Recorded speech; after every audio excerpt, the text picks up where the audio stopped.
ஆண்டவரும் இரட்சகருமாகிய இயேசு கிறிஸ்துவின் தூய நாமம் மகிமைப்படுவதாக. மத்தேயு எழுதிய சுவிசேஷம் 22ஆம் அதிகாரத்திலுள்ள வசனங்களை நாம் இப்பொழுது தியானிக்க இருக்கிறோம்.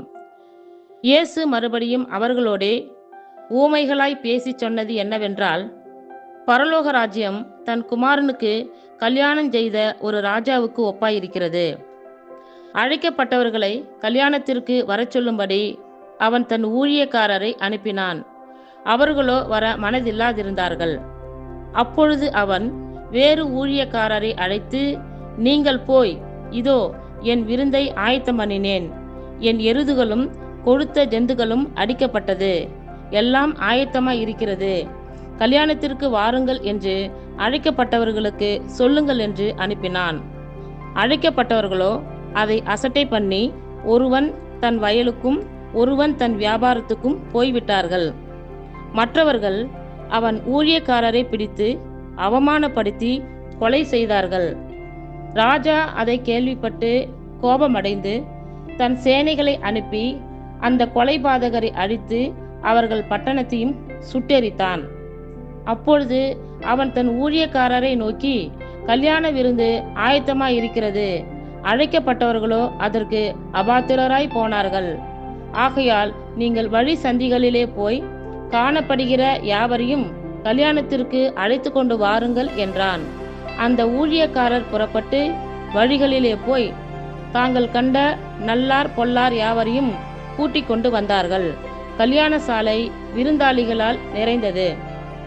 விருந்தாளிகளை பார்க்கும்படி ராஜா உள்ளே பிரவேசித்த போது கல்யாண வஸ்திரம் தரித்திராத ஒரு மனுஷனை அங்கே கண்டு, சிநேகிதனே, நீ கல்யாண வஸ்திரம் இல்லாதவனாய் இங்கே எப்படி வந்தாய் என்று கேட்டான். அதற்கு அவன் பேசாமல் இருந்தான். அப்பொழுது ராஜா பணிவிடைக்காரரை நோக்கி, இவனை கையுங்காலும் கட்டி கொண்டு போய் அழுகையும் பற்கடிப்பும் உண்டாயிருக்கிற புறம்பான இருளிலே போடுங்கள் என்றான்.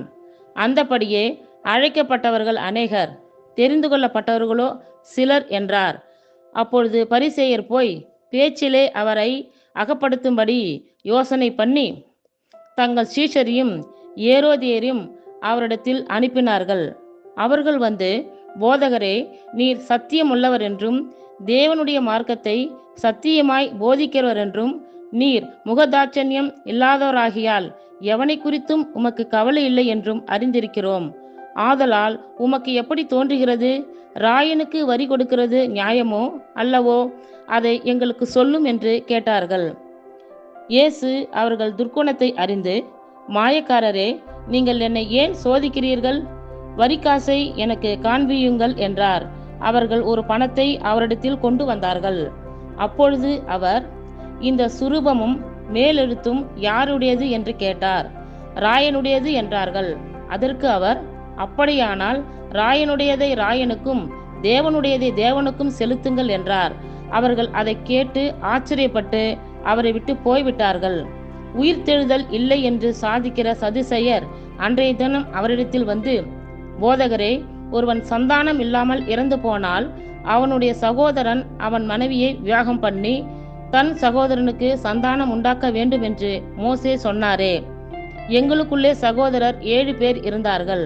மூத்தவன் விவாகம் பண்ணி மரித்து சந்தானம் இல்லாததினால் தன் மனைவியை தன் சகோதரனுக்கு விட்டு போனான்.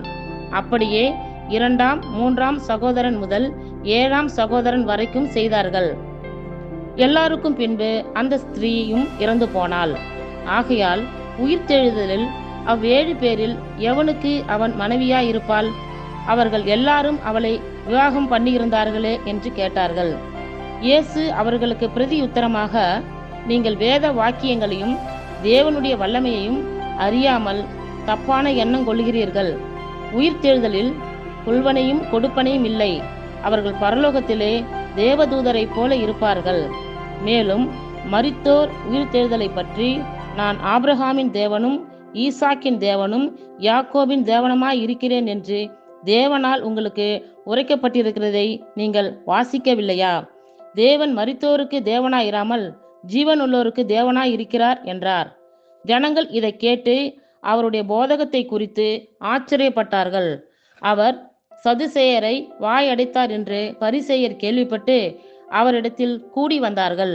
அவர்களில் நியாயசாஸ்திரி ஒருவன் அவரை சோதிக்கும்படி, போதகரே, நியாயப்பிரமாணத்திலே எந்த கற்பனை பிரதானமானது என்று கேட்டான். இயேசு அவனை நோக்கி, உன் தேவனாகிய கர்த்தரிடத்தில் உன் முழு இருதயத்தோடும் உன் முழு ஆத்துமாவோடும் உன் முழு மனதோடும் அன்பு கூறுவாயாக. இது முதலாம் பிரதான கற்பனை. இதற்கு ஒப்பாயிருக்கிற இரண்டாம் கற்பனை என்னவென்றால், உன்னிடத்தில் நீ அன்பு கூறுவது போல பிறனிடத்திலும் அன்பு கூறுவாயாக என்பதே. இவ்விரண்டு கற்பனைகளிலும் நியாயப்பிரமாணம் முழுமையும் தீர்க்க தரிசனங்களும் அடங்கி இருக்கிறது என்றார். பரிசேயர் கூடியிருக்கையில் இயேசு அவர்களை நோக்கி, கிறிஸ்துவை குறித்து நீங்கள் என்ன நினைக்கிறீர்கள்? அவர் யாருடைய குமாரன் என்று கேட்டார். அவர் தாவீதின் குமாரன் என்றார்கள். அதற்கு அவர், அப்படியானால் தாவீது பரிசுத்த ஆவியினாலே அவரை ஆண்டவர் என்று சொல்லியிருக்கிறது எப்படி? நான் உம்முடைய சத்துருக்களை உமக்கு பாதபடியாக்கி போடும் வரைக்கும் நீர் என்னுடைய வலது பாரிசத்தில் உட்காரும் என்று கர்த்தர் என் ஆண்டவரோடே சொன்னார் என்று சொல்லி இருக்கிறானே. தாவீது அவரை ஆண்டவர் என்று சொல்லியிருக்க, அவனுக்கு அவர் குமாரனாய் இருப்பது எப்படி என்றார். அதற்கு மாறுத்தரமாக ஒருவனும் அவருக்கு ஒரு வார்த்தையும் சொல்லக்கூடாதிருந்தது. அன்று முதல் ஒருவனும் அவரிடத்தில் கேள்வி கேட்க துணியவில்லை. இத்துடன் 22ஆம் அதிகாரத்தில் உள்ள வசனங்கள் நிறைவுற்று. கர்த்தர் தாமே நாம் எல்லோரையும் ஆசீர்வதிப்பாராக. ஆமேன்.